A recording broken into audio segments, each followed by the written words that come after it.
Hello दोस्तों, कैसे हो आप सब। ये क्विक इमरजेंसी अपडेट है क्योंकि मुझे पता है मेरे भाई बहन थोड़ा परेशान होंगे कि यहाँ पर मार्केट अच्छा खासा रिकवर करती दिख रही थी और दोबारे से अच्छा खासा क्रैश कर गई। यहाँ पर बिटकॉइन तो फिर भी ज़्यादा नहीं गिरता दिख रहा है, लेकिन जो ऑल्ट कॉइन्स हैं वो अच्छा खासा गिरे हैं और उसके पीछे का रीज़न क्या है। लेकिन एक सबसे बड़ा सवाल, क्या हमें यहाँ परेशान होना चाहिए कि नहीं चाहिए, क्योंकि यहाँ पर जब भी ऐसा क्रैश होता है तो मार्केट के अंदर पैनिक होना शुरू हो जाता है कि यार चलो बिटकॉइन तो थोड़ा स्टेबल है, लेकिन ये ऑल्ट कॉइन्स तो अच्छा खासा गिर जाते हैं जब भी कोई बड़ी न्यूज़ निकल के आती है। और कल रात को 2 बड़ी न्यूज़ निकल के आई और उसके बारे में आपको पता होना चाहिए। लेकिन हमने अक्सर देखा है जब मार्केट का एक बड़ा बुल रन शुरू होने वाला होता है या उसकी शुरुआत हो रही होती है तो ऐसी न्यूज़, ऐसे फंड निकल के आते हैं और यहाँ पर जब भी मार्केट के अंदर ऐसी न्यूज़ आए तो वो एक अपॉर्चुनिटी की तरह होती है कि हमें यहाँ पर अगर अच्छे लेवल पे एंट्री मिल जाए तो बनानी चाहिए। तो वो न्यूज़ क्या है और पर्दे के पीछे जो डेटा कुछ और बोल रहा है, ओवरऑल हमें दिखाया कुछ और जा रहा है, तो यहाँ पर क्या हमें परेशान होना चाहिए उस बारे में इस वीडियो के अंदर बताऊंगा। कौन से 5-7 कॉइन अगर डिप में मिल रहे हैं, अच्छे खासे लेवल पे मिल रहे हैं और यहाँ पे अक्टूबर जैसे महीने के अंदर ऐसे कॉइन इस लेवल पे मिल रहे हैं तो छोड़ना नहीं चाहिए, क्योंकि इससे ज़्यादा गिरने की ज़्यादा गुंजाइश लगती नहीं है इन कॉइन के अंदर। और गिर भी जाएँ तो 5-10-20% से ज़्यादा क्या गिर जाएंगे यहाँ से, क्योंकि ऑलमोस्ट अपने बॉटम के आसपास है। तो उन कॉइन्स की बात करेंगे, यहाँ पर जो खेल चल रहा है उसको समझने की बात करेंगे। लेकिन उससे पहले आप सबसे मैं यही बोलता हूँ, देखो ये मार्केट के अंदर उतार चढ़ाव चलता रहेगा, गिरावट चलती रहेगी, हम आपके साथ हैं। और यहाँ पर आप हो क्रिप्टो करेंसी के अंदर इतना टिके हुए हो तो कुछ महीने आपको यहाँ देने पड़ेंगे। और अगर हमारा साथ बना रहे तो मज़ा ही क्या। तो चैनल पे पहली बार आए हो तो चैनल को सब्सक्राइब करो, वीडियो को लाइक और शेयर करो। और घबराने की हमें तो दूर दूर तक कोई जो है रीज़न यहाँ नहीं समझ में आ रहा है। लेकिन 2 बड़ी न्यूज़ हैं जिसके बारे में आज मैं वीडियो को शुरुआत करना चाहता हूं, क्योंकि इसी की वजह से मार्केट के अंदर पैनिक हुआ। एक न्यूज़ तो ऐसा लग रहा है प्लांट की गई है या पुरानी न्यूज़ को उठा के एक न्यूज़पेपर ने छाप दिया और यहाँ पर उसकी वजह से शुरुआत के अंदर हमें मार्केट गिरते दिखी। और वो थी कि जो वॉल स्ट्रीट जर्नल है उन्होंने थेटर को बोला कि भैया यूएस की जो गवर्नमेंट है वो इन्वेस्टिगेशन कर रही है मनी लॉन्ड्रिंग और बहुत सारी चीज़ों के लिए। तो इन्वेस्टिगेशन की जब बात आती है, और थेटर कोई छोटा मोटा तो है नहीं, आज की डेट में टॉप कॉइन्स के अंदर उसका कॉइन स्टेबल कॉइन आता है और साथ के साथ में बड़ी कंपनी है बिलियंस ऑफ डॉलर की। और हर कोई जो है आज की डेट में यूएसडीटी के अंदर ही ज़्यादातर ट्रेड कर रहा होता है, यही होता है ना, ज़्यादातर पेयर यूएसडीटी के होते हैं। तो जब भी अगर ऐसी कोई इंपैक्ट आएगा तो उस पर मार्केट रिएक्ट करेगी। और कल रात को ये जब न्यूज़ आई उसकी वजह से हमें मार्केट के अंदर थोड़ा पैनिक देखने को मिला। और यहाँ पर फिर कुछ ही घंटों के अंदर 2 स्टेटमेंट निकल के आई थेटर की, आप कह लीजिए यूएसडीटी के जो सीईओ है, थेटर के सीईओ, उनकी तरफ से कि भैया ऐसी कोई इन्वेस्टिगेशन नहीं है। पुरानी न्यूज़ को छाप के जो है पुरानी न्यूज़ को लेके इन्होंने छाप दिया है। अगर कोई इन्वेस्टिगेशन हो रही होती तो मुझे तो पता होता, हमारी कंपनी को तो पता होता। तो ये बात की वजह से तो यहाँ पर क्या किया गया, ऐसा लगता है कि पैनिक में ले आए। और बड़ा अगर कोई मीडिया हाउस ऐसी बात करे तो यहाँ पर इसका मतलब क्या होता है, उसका मतलब होता है कि भैया यहाँ पर मार्केट जानबूझ के इंटेंशनली नीचे लाई जाने की कोशिश कर रही है ताकि डिप में बाइंग जो है की जा सके। एक तो ये बात क्लियर हो गई, ये बात सॉर्टेड हो गई। लेकिन कल को और कुछ निकल के आता है तो उसके हिसाब से देखेंगे। लेकिन हमने वही बोला ना, बुल मार्केट के अंदर जब होते हो तो ऐसी न्यूज़ और ऐसे फंड्स निकल के आते हैं और खेल आगे बताऊंगा उसके पीछे का क्या है। लेकिन जो दूसरी बड़ी न्यूज़ थी, सुबह क्या हुआ, बिटकॉइन का प्राइस भी गिरा। लेकिन बिटकॉइन तो इतना नहीं गिरा, अभी दोबारा $67,000 पे आ गया है। 65-69,000 के बीच में झूल रहा है। शॉर्ट टर्म में रेजिस्टेंस कहाँ है, सपोर्ट कहाँ है, वो आपको बताइए, आगे भी बात करूंगा इस बारे में। लेकिन कल रात को न्यूज़ आई, अप्रैल के अंदर आई तो इसने हमारा बंटाधार किया। फिर अभी पिछले महीने आई तो इसने बंटाधार किया। और अब जो है सुबह निकल के आया, इजराइल ने, जैसे ईरान ने पिछले महीने करी थी इजराइल पे अटैक, यहाँ पे 4 हफ्ते बाद में इजराइल ने उनके ऊपर अटैक किया। और अटैक कुछ प्रिसाइज जगह पे किया है, मिलिट्री जो इस्टेब्लिशमेंट है उसके ऊपर।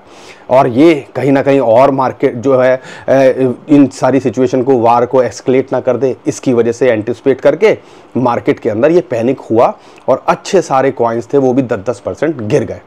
ये 2 बड़ी न्यूज़ थी। लेकिन ईरान इजराइल की टेंशन यहाँ पर ग्लोबल टेंशन को बढ़ाती है, और ग्लोबल टेंशन को बढ़ाती है तो उस पर स्टॉक मार्केट हो या क्रिप्टो करेंसी मार्केट हो वो रिएक्ट किया। अब यहाँ पे समझने वाली बात क्या है, रशिया और यूक्रेन हुआ, उसके बाद मार्केट नीचे गई और उसके बाद अल्टीमेटली हाई बनाया, क्योंकि जब भी मिडल ईस्ट के अंदर अनसर्टेनिटी होगी तो गोल्ड का प्राइस बढ़ेगा, बिटकॉइन का प्राइस बढ़ना चाहिए और यहाँ पर ऑयल का प्राइस बढ़ता दिख सकता है। अब यहाँ पर ये टेम्परेरी क्या होता है, बिटकॉइन क्रिप्टो करेंसी मार्केट उसको रिएक्ट करती है। बिटकॉइन तो फिर भी स्टेबल है, लेकिन ऐसी चीज़ों की वजह से जो मैनिपुलेटर्स होते हैं वो बहुत ज़्यादा हावी हो जाते हैं और वो कोशिश करते हैं यहाँ पर डिप में बाइंग करने की या मार्केट को गिरा के अच्छा खासा फिर वहां से अपना माल बटोर के पंप करने की। यही होता है ना, ये आपका ईरान जो रशिया यूक्रेन हुआ था यही हुआ था, ईरान इजराइल अप्रैल में हुआ था यही हुआ था, अभी पिछले महीने भी यही हुआ था और आज देख लो, और कुछ टाइम के बाद में ये भी रिकवर होता है दिखेगा। अब अगर ईरान कुछ एस्केलेट कर देता है, उसका कुछ ज़्यादा डैमेज होता है, क्योंकि सुनने में तो नहीं आ रहा है कुछ खास डैमेज हुआ है, अगर होता है और वो दोबारा अटैक करता है तो ये मैटर और बढ़ सकता है। तो ये सारी चीज़ें चलती रहेंगी और इसी का इम्पैक्ट हमें क्रिप्टो करेंसी मार्केट और सारी मार्केट क्रैश होते दिख रही है। दूसरी ये न्यूज़ थी। अब यहाँ पर हमें करना क्या चाहिए और समझ में आना क्या चाहिए। अब यहाँ पे हम थोड़ा सा देखते हैं बिटकॉइन ETF वाले या जो मैनिपुलेटर्स हैं वो क्या कर रहे हैं, उससे एक इंडिकेशन मिलता है कि भैया हमें डरना चाहिए या परेशान होना चाहिए, क्या करना चाहिए। अगर आप देखते हो लगातार बिटकॉइन ETF के अंदर ब्लैक रॉक बाइंग कर रहा है और कल भी लगभग 5000 बिटकॉइन मतलब आप समझते हो, लगभग आप कह लीजिए $400 मिलियन के आसपास के उन्होंने कल बिटकॉइन खरीदे। $400 मिलियन समझते हो, 3 से 4 हज़ार करोड़ रुपए के बिटकॉइन कल खरीदे और लगातार ये खरीदे जा रहे हैं और बिटकॉइन ETF वाले लगातार बाइंग करे जा रहे हैं। USDT का फंड आया, ईरान इजराइल हो रहा है तब भी, क्योंकि उनको पता है कि जो बिटकॉइन है उसको कंसीडर किया जाता है डिजिटल गोल्ड, और जब भी मार्केट के अंदर अनसर्टेनिटी होगी गोल्ड और डिजिटल गोल्ड यानी कि बिटकॉइन उसका प्राइस इन फ्यूचर अल्टीमेटली बढ़ेगा। यहाँ पर ये सारी चीज़ें आपको ऑब्जर्व करनी है और इसलिए देखोगे कि बिटकॉइन के प्राइस के ऊपर ज़्यादा इम्पैक्ट नहीं पड़ा, क्योंकि उनको भी अब समझ में आने लगा कि भैया ये सब चीज़ चलती रहेंगी, इसको इग्नोर करके आगे बढ़ना चाहिए। लेकिन मैनिपुलेटर्स जो कॉइन्स होते हैं, ऑल्ट कॉइन्स जिनको हम कहते हैं, उस पर इम्पैक्ट इसका अच्छा खासा देखने को मिला और वही चीज़ अभी हमें देखने को मिल रही है। अब हमें करना क्या चाहिए, शॉर्ट टर्म में देख रहे हो तो आपको सपोर्ट है 63,500 या 63,000 से $65,000, वहाँ पे अगर सपोर्ट मिल रही है तो टेंशन नहीं लेनी है जब तक इसके ऊपर है, 200 डे मूविंग एवरेज के ऊपर है। और रेजिस्टेंस की बात करते हैं, जो चैनल का टॉप है, प्रीवियस ऑल टाइम हाई है 2021 का या $70,000, एक साइकोलॉजिकल है जो हमने आपके लिए चार्ट बना के दिया हुआ है, गोला नंबर 5, वो इसके लिए एक रेजिस्टेंस है। जब तक इसके ऊपर नहीं जाएगा या ऑल टाइम हाई के पार नहीं जाता है तो ये ऑल्ट कॉइन्स आपको ऐसे ही झूलते दिखेंगे। लेकिन जिस दिन ये ऑल टाइम हाई के पार जाके 80,000 के आसपास आ गया तो हमें लगता है यहाँ से ये ज़्यादातर कॉइन्स आपको 1.5 से 2 गुना होते दिखेंगे ही दिखेंगे। ऐसा अगर पीछे की हिस्ट्री को देखते हो तो लगता है। तो यहाँ पर अभी हमने कुछ जो है रिएक्शन नहीं करना है, जो मार्केट के अंदर सिचुएशन बनी है उसको ऑब्जर्व करना है। लेकिन अगर अच्छे कॉइन लेके बैठे हुए हो लॉन्ग टर्म के लिए तो कोई टेंशन नहीं है, और शॉर्ट टर्म में भी अगर देख रहे हो तो यहाँ पर अगर मौका मिले, डिप में है तो एंट्री यहाँ पे आप बना सकते हो। अब यहाँ पर अगर हिस्ट्री के डाटा को भी देखते हैं तो Q4 की अगर हम बात करते हैं तो अगर अक्टूबर की बात करते हैं अभी भी ग्रीन के अंदर ही है और 5-7% बढ़ा हुआ है। तो यहाँ पर हिस्ट्री तो रिपीट हो रही है, ये मार्केट इम्पैक्ट कर रही है फिर भी, लेकिन नवंबर दिसंबर और ज़बरदस्त हो सकते हैं। और अगर स्टैंडर्ड चार्टर्ड की लेटेस्ट स्टेटमेंट के बाद अगर हम बात करते हैं तो वो कहते हैं कि डोनाल्ड ट्रंप आ जाते हैं तो आप कह लीजिए 1 लाख नहीं $1.25 लाख भी बिटकॉइन का प्राइस जा सकता है 2024 के अंदर। अब हम ये सारी चीज़ों को देखें, ईरान इजराइल की इन सारी चीज़ों को देखें, या हम बिटकॉइन के ETF के डाटा को देखें, या टेक्निकल इंडिकेटर को देखें, US के इलेक्शन के आसपास जब मार्केट हीटअप करती है उसको देखें, वो आपको डिसाइड करना है आपके पास किस तरह नज़रिए का चश्मा है कि आप सोचते हो कि यहाँ से कुछ नहीं होने वाला क्रिप्टो करेंसी मार्केट, तो उसके सारे चार्ट्स को देखो कि भैया किस लेवल पे है, कुछ हो सकता है, नीचे गिरेंगे तो कितनी गुंजाइश हो सकती है, आप कहाँ तक झेल सकते हो, और यहाँ से बढ़ेंगे तो इसकी कोई सीमा नहीं है। क्योंकि अगर पीछे के 2017 के और बुल रन को देखते हैं, 2021 के बुल रन को देखते हैं तो कोई सीमा ही नहीं थी, कहाँ 10-10, 50-50 गुना बढ़े हैं। इथेरियम जैसा कॉइन भी आपको 40x के आसपास देके गया था उस टाइम पे। तो ये आपको डिसाइड करना है। अगर आपको हमारी बातें समझ में आ रही हैं और आप वो डॉट्स को कनेक्ट कर पा रहे हो, कनेक्टिंग द डॉट, तो भैया वीडियो को लाइक करो, हमें भी साथ दिया करो। डर आपको नहीं लगता, डर हमें भी लगता है। लेकिन स्पेशली मैं आज ये टी शर्ट ढूंढ के पहनी है कि टेक अ चिल पिल, क्योंकि मेरे भाई बहन मुझे पता है यार मार्केट गिरती है तो अच्छा खासा डर लगता है। ये सर आपके साथ नहीं, ये सबके साथ है, तो हमारे साथ में भी है। रिलैक्स, चीज़ों को ऑब्जर्व करो, अच्छे कॉइन्स हैं तो बने रहो और लॉन्ग टर्म के हिसाब से देखो। अब यहाँ पर अगर हम कुछ कॉइन भी ले लेते हैं, अगर हम बात कर ही रहे हैं तो कॉइन्स की अगर मैं बात करता हूँ तो यहाँ पर 5-6 बल्कि 7 कॉइन है, जिसके अंदर से आज मैंने इथेरियम को भी कवर किया, क्योंकि मुझे लगता है इथेरियम जिस लेवल पे है $2400 के आसपास यहाँ एंट्री बनाई जा सकती है, और एक एंट्री $2100 पे आ जाए तो यहाँ बनाने की कोशिश कीजिएगा, क्योंकि हमें तो नहीं लगता कि ये ऑल टाइम हाई को कभी ब्रेक नहीं करेगा। ऑल टाइम हाई तो इसके लिए ब्रेक करना कोई बड़ी बात नहीं लगेगी, लेकिन हाँ ये अगर $7,500 से $10,000 भी चला जाए तो हम ज़्यादा शॉक नहीं होंगे। तो एक कॉइन ये आपके पोर्टफोलियो में होना चाहिए, इसमें तो कोई खास रिस्क भी नहीं है, तो आप टेंशन के बिना भी इसके अंदर एंट्री बनाई जा सकती है, ठीक है। दूसरी अगर मैं बात करता हूँ वो है नियर प्रोटोकॉल, आप कह लीजिए $4 के आसपास आ गया है कल तो, बल्कि $3.8 $4 के अगर ये नीचे मिल रहा है तो इसके अंदर एंट्री यहाँ बनाई जा सकती है। $5.5 एक रेजिस्टेंस है, इसको लगभग 200 डे मूविंग एवरेज का, बल्कि इसने 50 डे मूविंग एवरेज को भी ब्रेक डाउन कर दिया है। लेकिन जिस लेवल पे है इस लेवल पे एक अच्छी एंट्री का मौका यहाँ दे रहा है, $4 $3.5 के आसपास मिले। लॉन्ग टर्म के हिसाब से देख रहे हो तो एक अच्छा कॉइन है, टॉप कॉइन्स के अंदर है, तो इसके अंदर गिरने की गुंजाइश कम है, मल्टीपल टाइम रिटर्न देने की गुंजाइश ज़्यादा है। तीसरे कॉइन की बात करते हैं एप्टॉस, इसकी भी हाई बनी थी सुई के साथ में, लेकिन अभी थोड़ा ठंडा होता दिख रहा है। लेकिन जिस लेवल पे है, एक अगर $8.5 के नीचे और एक $7.5 के आसपास मिल जाए तो एंट्री यहाँ बना लीजिएगा। 10 से 11-12 जाना इसके लिए शॉर्ट टर्म में कोई बड़ी बात नहीं लगती है, लेकिन हम देख रहे हैं इसको ऑल टाइम हाई, या आपका अभी जो रिसेंट हाई $19-20 का था ये आपको छूता दिख सकता है, और ये मल्टीपल टाइम रिटर्न देने का पोटेंशियल रखता है जब पूरी हाई पूरा माहौल बनेगा।